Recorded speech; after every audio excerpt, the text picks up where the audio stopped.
ઓમ નમઃ શિવાય. અધ્યાય 5 માયાવી પુરુષનો ધર્મ. વ્યાસજીએ પૂછ્યું, મુનિશ્રેષ્ઠ, દૈત્યરાજના દીક્ષિત થયા પછી તે માયાવી પુરુષે શું કર્યું? દૈત્યરાજે શું કર્યું?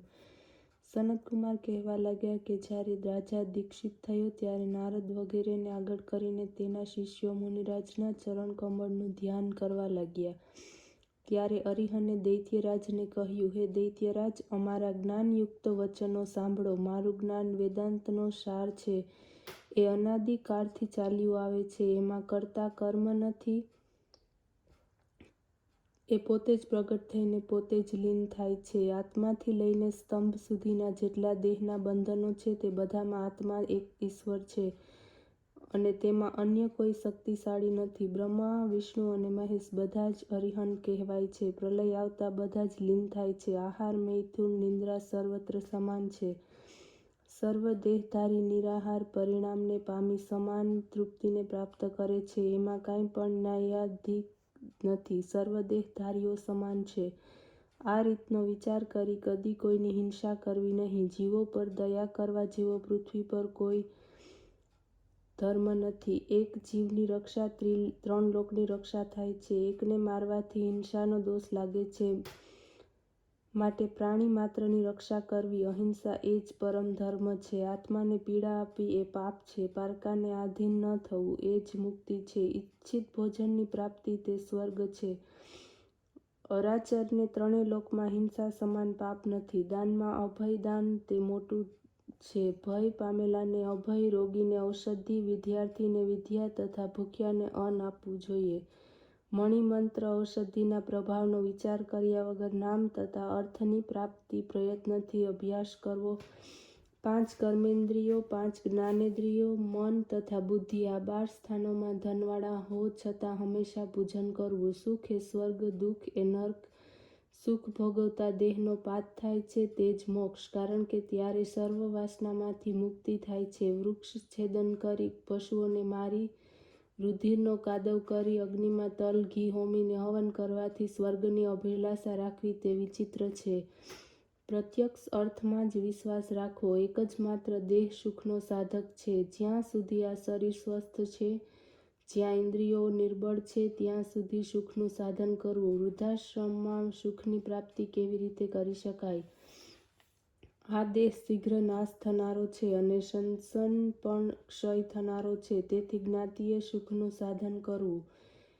વેદ પણ સુખનું સાધન કરવાનું કહે છે. લોકોમાં જાતિ કલ્પનાના વગેરે નકામા છે. ઊંચ કે નીચ જેવું કોઈ છે જ નહીં. વૃદ્ધ પુરુષો કહે છે કે સૃષ્ટિનું આદિ કારણ બ્રહ્મા છે, જેમના 2 પુત્રો હતા, દક્ષ અને મરીચી. પછી મરીચીના પુત્ર કશ્યપે દક્ષની 13 કન્યાઓ સાથે ધર્મપૂર્વક વિવાહ કર્યો. પછી પ્રજાપતિના મુખ, બાહુ, ઉર, જંઘ અને ચરણમાંથી 4 વર્ણ ઉત્પન્ન થયા. આ તો પૂર્વ પુરુષોએ કરેલી માત્ર કલ્પના છે. વિચારતા આ બાબતો શુગ્રથી જણાતી નથી. જે તે એક જ શરીરથી ઉત્પન્ન થાય છે, પછી 4 પુત્રો ભિન્ન ભિન્ન વર્ણવાળા કેમ કહેવાય? આમ વર્ણ અવર્ણનો વિચાર યોગ્ય નથી. માણસે ક્યારેય કોઈ પણ બાબતનો ભેદ ન માનવો જોઈએ.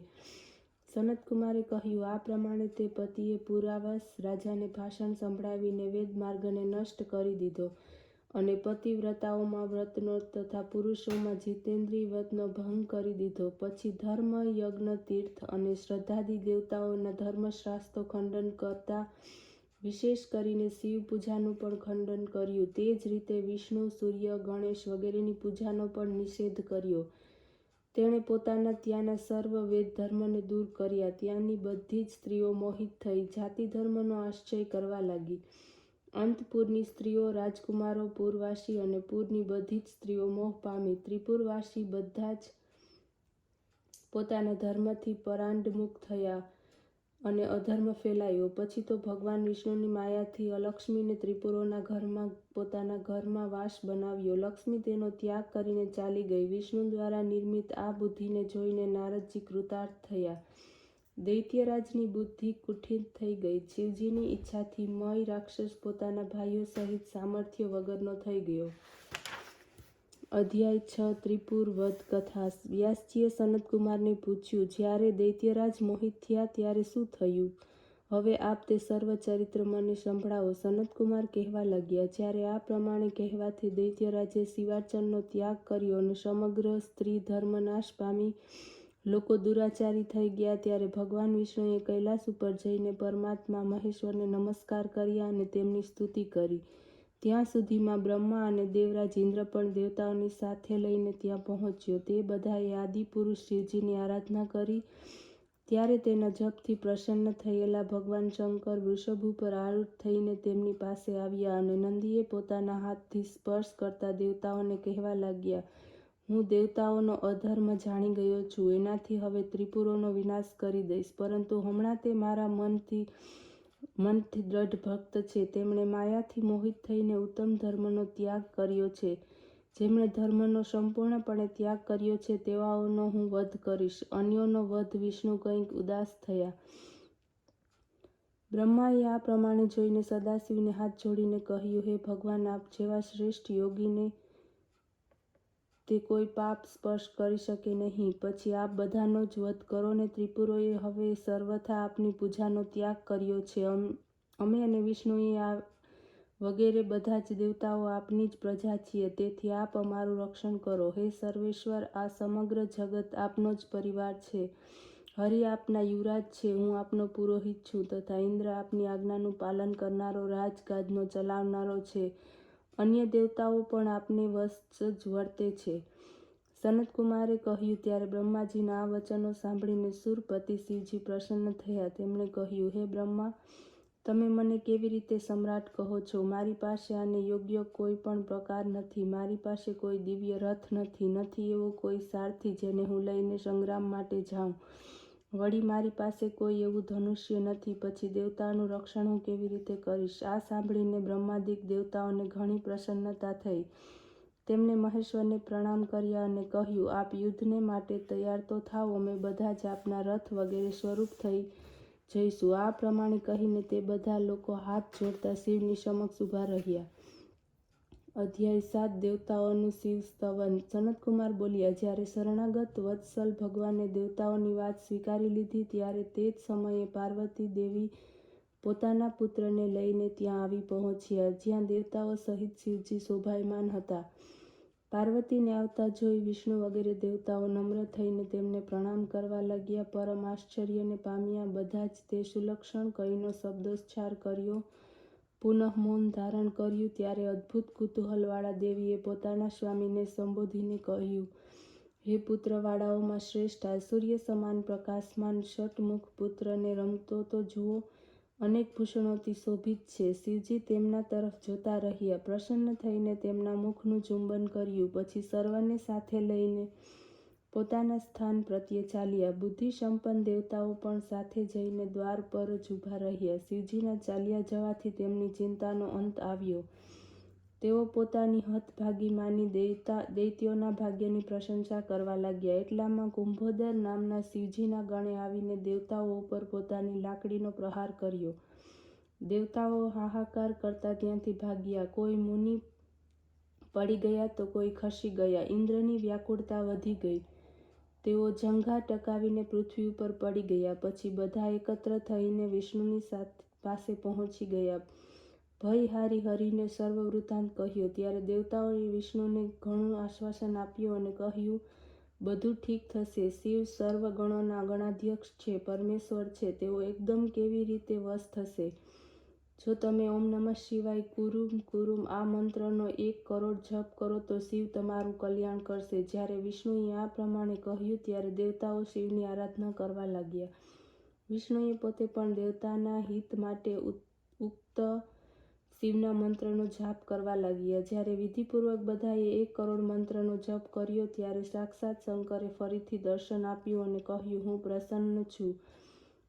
તેમ જે ઈચ્છો તે વરદાન માગો. મારા માટે દિવ્ય રથ, સારથી અને ધનુષ્ય બાણ લાવો. આ સાંભળતા જ બધા દેવતાઓ વિશ્વકર્માની પાસે ગયા.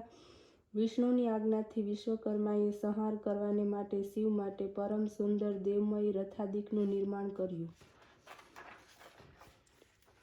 અધ્યાય 8 શિવરથનું નિર્માણ. વ્યાસજી બોલ્યા, હે સર્વજ્ઞ સનતકુમાર, આપે તો શિવજીની ઘણી અદ્ભુત કથા સંભળાવી. હવે કહો કે વિશ્વકર્માએ શિવજી માટે એ દિવ્ય રથનું કેવી રીતે નિર્માણ કર્યું.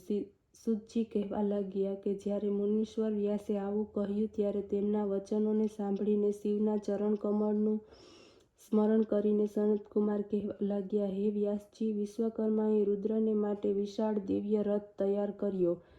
તે અજોડ હતો, તેમના જેવો કોઈ બીજો રથ ન હતો. તે સર્વ ભરતમય તેમજ સુવર્ણનો હતો. તેની જમણી બાજુએ સૂર્ય અને ડાબી બાજુએ ચંદ્ર હતા. દક્ષિણ બાજુએ 12 મહિના રૂપ 12 આરાઓ હતા. ડાબી બાજુએ કાળા રૂપ 16 આરાઓ હતા. હે વિપેન્દ્ર, 12 આરાઓમાં 12 આદિત્ય હતા. ડાબી બાજુએ ચંદ્રમાની 12 કળાઓ લગાડેલી હતી, તેમજ બાજુએ નક્ષત્રો લગાડેલા હતા. 6 ઋતુઓ તે રથની ધરી હતી. પુષ્કળ અંતરિક્ષ રૂપે તથા રથની નીડ મંદિર પર્વત રૂપે હતી. વિંધ્યાચળ અને અસ્તાચળ તેના 2 કુંવર હતા.